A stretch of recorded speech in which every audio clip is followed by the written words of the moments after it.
Quick book summary, fans. Welcome back. Today, we're diving into the powerhouse of personal development, Unlimited Power by Tony Robbins. If you're ready to supercharge your life, hit subscribe and let's get started.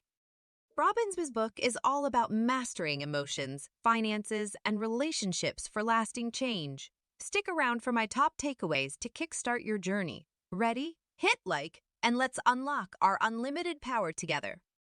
Introduction. If someone tells you to walk on fire, would you actually do it? The fire walk is one of the activities that you can experience in Tony Robbins' seminar. The 4-day seminar is called Mind Revolution. The lesson behind the fire walk is turning fear into power. Attendees of the seminar walk barefoot on 10 feet of burning coals. Fear is only in the mind. Tony Robbins teaches about overcoming fear, taking action, and believing that nothing is impossible. If you can walk on burning coals, then surely you can conquer any problems that come your way. Tony Robbins himself used to be a sad and unproductive person. He lived alone and washed dishes in the bathtub. He had no meaningful relationship and no fulfilling job. Tony was even 30 pounds overweight. But in just 3 years, Tony Robbins was able to transform himself from that dreadful situation. He became a lively and successful young man. He became a best-selling author and one of the most popular motivational speakers. Tony has helped many people, from politicians, business executives, athletes, to persons with different phobias and disabilities. Tony gained for himself fame, success, and wealth by 25 years old. He was only a high school graduate, but he had accomplished a lot. He found a loving wife and a fulfilling career of inspiring people. In this book, Tony Robbins shares how he did it. You will learn the principles that he applied in life. You will learn the lessons that he teaches in all his seminars. There is no limit to what you can achieve. You do not have to look somewhere else. The source of unlimited power is already within you. Lesson 1: The Commodity of Kings. Tony Robbins observed many successful people. He found out that they have a consistent pattern to success. Tony called it the ultimate success formula. It consists of 4 steps. The first step is to set your target. It is to know what you really want to achieve. The second step is to take action. It is to move towards the goal. Sometimes the actions you take are wrong. They lead you away from success and not towards it. That's why you need step 3. It is to assess your actions and get feedback. After that is step 4. That is changing your behavior. It is to change your actions until you achieved your target or desired results. Take the story of Steven Spielberg. At age 36, he already became the best director of all time. He created 4 out of the 10 best blockbuster films in history.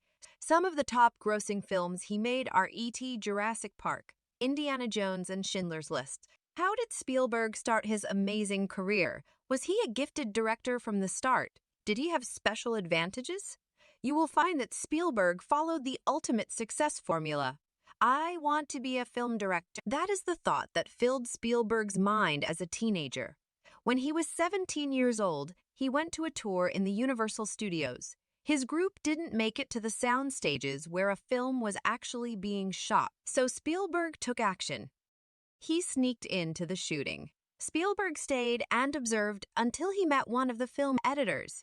They talked for an hour. Spielberg told the editor about the films he wants to make. The story would have ended there for other people, but not for Spielberg. He has the power to bring his thoughts into action. He devised a plan. He went back to the studio the very next day. Spielberg arrived wearing a suit. He was even carrying his dad's briefcase. Spielberg passed the security guard as if he really works for Universal Studios. He walked with purpose and confidence.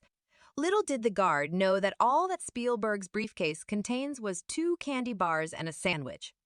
Inside the studio, Spielberg found an empty trailer. He settled himself in there and put a signage on the door. He posted Steven Spielberg, director. Spielberg spent the summer like this. He talked with writers, editors, and directors. He listened to their conversations and observed what they do. Spielberg learned a lot from the people around him. After 3 years of being a regular in the studio, he received his first contract. Spielberg created a simple film which he presented to the Universal Studio staff. They saw his potential and he was given a 7-year contract. At 20 years old, Spielberg became the director of his first TV show. You can see how Spielberg had the ultimate success formula. He had the goal and he decided to take action. He stuck around the studio and learned from the staff. Spielberg adapted himself until he is fit to become a director. You can follow the ultimate success formula too. It doesn't matter who you are and what you have. What matters is you take the step. Lesson 2. The difference that makes the difference. Why is it that there are people who have everything in the world yet they are not happy? There are those who have fame and money, who have plenty of friends and possessions, who have successful career and a perfect partner, yet they end up in despair and anger. On the other hand, there are people who have physical disabilities, who suffer from poverty and who are looked down upon by society, yet they have overcome challenges and lived a joyful life. What makes the difference? Who would you rather be? The difference lies not on the things that happen to us, but what we make of the things that happen to us. It's not about the circumstances, but how we perceive them. If an unfortunate event happened to you, what do you tell yourself? Do you think about negative thoughts and choose to do negative actions? Or do you look at the brighter side and do what will make the situation better? Let's study the stories of these two men. The first one is John Belushi. He is a famous comedian in the 1970s. He had many great shows and performances. He is one of the best entertainers in his time. At 22 years old, Belushi became the youngest member of Second City, which is a highly acclaimed comedy troupe in Chicago. Belushi eventually became the star of the show. From the theaters, he also made it to television and movies. He became even more popular. People were in awe of his amazing talent. Belushi gained so many friends. He bought some nice properties in New York and married a beautiful woman. Belushi is living the dream. However, amidst all the praises that he gets around him, Belushi is actually suffering and he became a drug addict. He became dependent on heroin and cocaine. Outside, Belushi seems that he's got everything, but inside, he feels absolutely nothing. All that Belushi had is emptiness that he tried to fill with drugs. He died at 33 years old. The cause of John Belushi's death was drug overdose. Now let's take a look at the story of W. Mitchell. One night, Mitchell was riding his motorcycle along the highway at 65 miles per hour. It was very dark. Something distracted him, which made Mitchell look on his side. When he looked back at the road again, he barely had the chance to react. A huge truck in front of him suddenly went to a halt. Mitchell was still running at 65 miles per hour. He stepped on the brakes and turned his motorcycle into a skid. Everything seemed to be in slow motion. Mitchell desperately wanted to stop. But then, when he finally did, he was beneath the truck. The gas cap of his motorcycle popped out. The fuel spilled and burst into flames. Mitchell lost consciousness. He woke up lying on a hospital bed. He felt pain all over his body. He cannot move. Mitchell's body suffered third-degree burns. Even his face was terribly disfigured. Mitchell didn't give up, though. He recovered and went back to his business career. Another accident happened, though. One day, the airplane he was riding crashed. This time, Mitchell was paralyzed from waist down. He had to be in a wheelchair for the rest of his life. Mitchell could have ended up like Belushi. He could have spent his days sitting on his wheelchair while watching TV and drinking beer. He could have shut himself from the world, but he didn't. Instead of being miserable, Mitchell picked himself up. He continued on his business and became a millionaire. He met many influential people. Mitchell even ran for Congress. He had a happy marriage and a fulfilling life in Colorado. Tony Robbins teaches about neuro-linguistic programming, or NLP. Simply put, it means to program your mind to have right thoughts so that you can do right actions. It's about communicating with yourself to have positive behavior. Lesson 3. The power of state. There are days when you wake up feeling grumpy, when you feel like everything is going wrong. You just resign saying to yourself that it's your unlucky day. There are also days when you feel so positive. Things with work, your family, and your finances are going well. You even do something heroic or achieve something great, like finishing a project or winning a game. You are the same person. Yet, why are there days when you mostly fail and days when you mostly win? There are days when you feel like you're in control and days when you feel like life just passes you by. The difference lies in the state you're in. There are enabling states. These are when your mind is filled with joy, love, confidence, strength, and faith. There are also paralyzing states. These are when you feel fear, sadness, confusion, anxiety, and frustration. You have the power to snap out of paralyzing states and remain in enabling states. You have the power to run your brain. You can create your enabling state at will. It can be as quick as snapping your fingers. Learn from the story of Carl Wallenda. He is an expert acrobat. For years, Carl performed amazing stunts in the air. He wowed many audiences by doing dangerous tricks. He never even once thought about falling. Carl is full of confidence and grace. But then, one day, something happened. He saw himself falling. Carl couldn't get it out of his mind. He saw himself swinging hard and falling fast to the ground. The image haunts him especially when he's up in the air. Months passed by. Carl actually did fall. It was the first and the last time he did. A single thought sent a signal to his brain. It altered his state and altered his behavior. Carl gave his brain a new direction. That is to go straight down to his death. Let's look at another situation. Dick Tomey is a college football coach in Hawaii. He knows how to communicate and bring the best out of his team. They had a championship game in Wyoming. It was a hard fight for Tomey's team. They were trampled in the field. It was already halftime, but the score is 22-0 in favor of the opponent. It seemed to be an unlucky day for Tomey and his team. The players felt down and frustrated. In the locker room, they all bowed their heads and felt hopeless. There's no way that they can beat the other team with the remaining time. Everyone thought that they're going to lose except for Coach Tomey. He collected inspiring articles over the years. They are stories of teams like theirs who had been behind on a large score. They are about teams who turned the game around and won despite the odds. Tomey brought out his collection and posted them in front of his players. He let them absorb the victory pictures and cheerful headlines. Tomey told the players that if these teams did it, so can they. It isn't impossible for them to win. There's still time and anything can happen. The players went back to the field with a whole new energy. They played like it's the last game of their lives, and it paid off. From 0 in the first half, the players garnered 27 in the second half. Coach Tomey's team won with score of 27-22. Just like that, you can turn the situation around. Don't allow yourself to be in a paralyzing state. You can focus your thoughts. You can bring yourself into an enabling state at all times. The birth of excellence. Belief. When we hear the word belief, we often relate it to religion.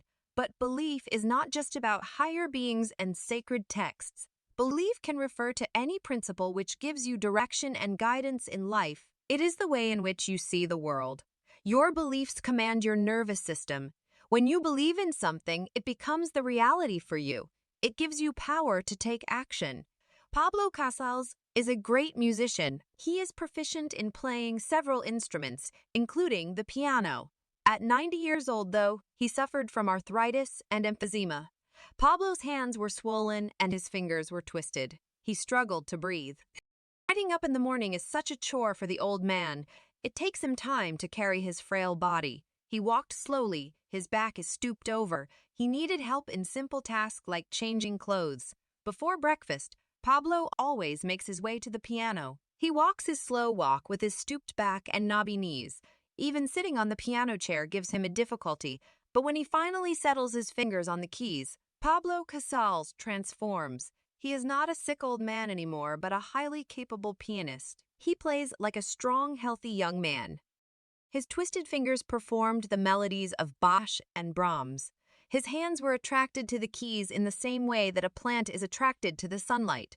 Pablo's back was less stooped, his breathing less labored. His strong belief in music made him overcome his sickness. He wanted to play so much that he was able to control his stiff fingers. When Pablo stood up from the piano, he was different. He stood a little taller and straighter. He walked towards the dining table and ate happily. Pablo even went outside to get some fresh air. Do you know about placebo effect? It is a concept in medicine wherein patients are given a pill with no healing properties. In one research on placebo, a group of ulcer patients are divided into two. The first group was given a drug which they were told would give them instant relief.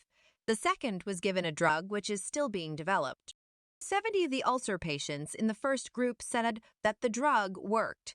They experienced immediate relief and they quickly felt better. Only 23 of the second group felt the same way. Both groups were actually given the same drug. It doesn't have any medicinal properties. It is simply an empty pill. But the researchers made the patients believe that one is highly effective and the other is still being tested. The results are striking. Many doctors have proven that it's not always about the drugs. If a patient truly believes that they can recover, they can will their body to do so. Have you been in this particular situation? Your mother asks your help to get the salt. You enter the kitchen and look around. After a couple of minutes, you give up and say you cannot find it. Your mother then comes from behind you and gets the salt right there. It's actually on the shelf in front of you. She would say that if it was a snake, you could have been bitten. The reason why you did not find the salt is because of your belief. The moment you said, "I can't," you sent a command to your brain not to see what you're looking for. Lesson 5. The 7 Lies of Success. The lies that Tony Robbins are referring here is not about cheating and dishonesty. Here's how he explains it. As a person, you don't really know if what you believe in is true or false. Even scientists or geniuses can never know for sure. But the thing is, it doesn't matter. What matters most is that your beliefs work for you. Do your beliefs uplift you? Do they support you from day to day and make you become a better person? Do they enrich your life and help you enrich the lives of others? If they do, then those beliefs are your lies of success. You don't know 100% if they're true, but they get you to somewhere you want to be. Tony Robbins listed 7 beliefs. Here are some of them. The first belief is everything happens for a reason. This is what separates successful people from ordinary persons. Successful people always see the positive in any situation. Even if others see that there's no way out, successful people focus on the possibilities. They take failures as a lesson and an opportunity to succeed. Take the story of Marilyn Hamilton. She owns a successful business in California. When she was younger, Marilyn practiced teaching and even became a beauty queen. That is until the day that she had a terrible accident. Marilyn fell off a cliff in one of her mountain trips. From that day on, she became paralyzed from waist down. Marilyn could have wallowed in the things that she could no longer do, but instead, she focused on the opportunities that are open for her. Marilyn got frustrated of the wheelchair she's using. She thought, why not create a better wheelchair? There may be others like her who wanted wheelchairs, which could help them move around and do more. And so Marilyn got in touch with her mountain climbing friends and they designed a new wheelchair together. They founded Motion Designs. In a few years, their small business grew to be a multi-million company. Remember that limited beliefs make limited people. If all you see are hindrances, then maybe it's time to make a change. Try a new perspective. Stop seeing the desert and start seeing the garden. You will be surprised at how much difference it will make to your life. The second belief is there is no such thing as failure. There are only results. Successful people do not see failure. If something goes wrong, they simply take it as the result of their action. Therefore, they try a different approach and see if they will arrive with something else. Successful people just keep on trying until they finally have what they wanted. There was once a young man who lost a business at age 21. He ran for a legislative position and lost at age 22. He tried at business again, but lost again at age 24. The young man lost his sweetheart when he was 26. At age 27, he suffered a nervous breakdown. The man ran for Congress. He lost at age 34. He ran as senator at age 45 and as vice president at age 47. Still, he wasn't elected. It was only at the age of 52 when he finally made it. The man was elected president of the United States. The guy we're talking about is none other than Abraham Lincoln. He lost many times, but he didn't give up. He chose not to dwell in negative emotions. Lincoln rose above it all and became one of the best presidents that America has ever had. The third belief is there is no long-term success without long-term commitment. If you study successful people, whether in business, sports, or politics, you will come to notice that they're not really the smartest, the strongest, or the fastest in their field. But for sure, they are the ones who have the most commitment. Larry Bird is a professional basketball player. He is one of the best in the history of NBA. Larry moves slow. He cannot jump high enough, but still he became the most valuable player. The reason is that Larry has a high sense of commitment. He practices more than anyone else. He has more determination and he has more drive. Because of that, Larry was able to improve his skills significantly. There are taller and more agile players, but they can't beat the high performance of Larry. Conclusion. You learned about Tony Robbins. You learned about the ultimate success formula and neuro-linguistic programming. You learned about paralyzing and enabling states. You learned about the power of belief and the 7 lies of success. There is untapped potential within you. The lessons you learned from this book will help you discover your unlimited power. Tony Robbins and his many followers have done it. Start seeing a world full of possibilities today.